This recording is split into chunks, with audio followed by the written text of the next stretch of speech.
বাউল শিল্পী আবুল সরকারের গ্রেপ্তারের পর তার পরিবার যে দুঃসময় পার করছে তা ইনিমা রোশনি নিজেই জানালেন সামাজিক যোগাযোগ মাধ্যমে। এ নিয়ে তীব্র সমালোচনার মুখে পড়েছেন রোশনি। জুলাই আন্দোলনে শেখ হাসিনার সরকার পতনের দাবিতে তিনি নিজেও সরব ছিলেন।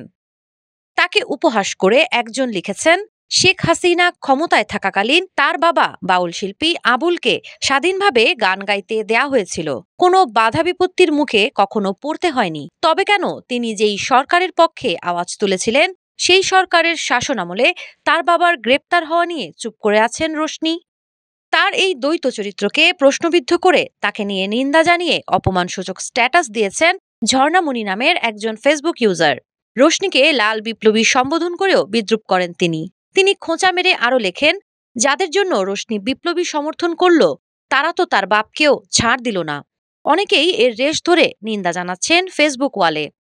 এরই প্রতিক্রিয়া কিংবা নিজ জায়গা থেকে বিষয়টি পরিষ্কার করে তুলে ধরার জন্য সামাজিক যোগাযোগ মাধ্যমে রোশনি লিখেছেন, আপনারা সবাই জানেন আমাদের পরিবার ভয়ঙ্কর একটা সময়ের মধ্য দিয়ে যাচ্ছে।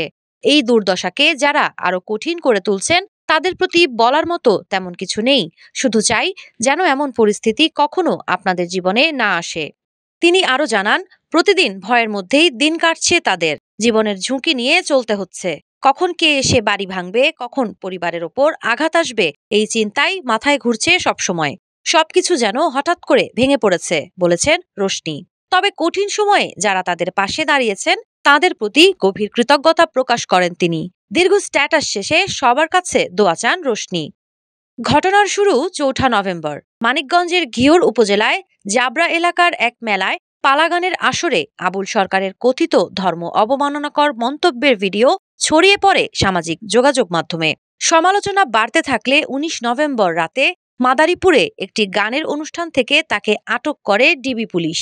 পরদিন মানিকগঞ্জে এনে জিজ্ঞাসাবাদের পর মুফতি মোহাম্মদ আবদুল্লাহর করা মামলায় তাকে গ্রেপ্তার দেখানো হয়।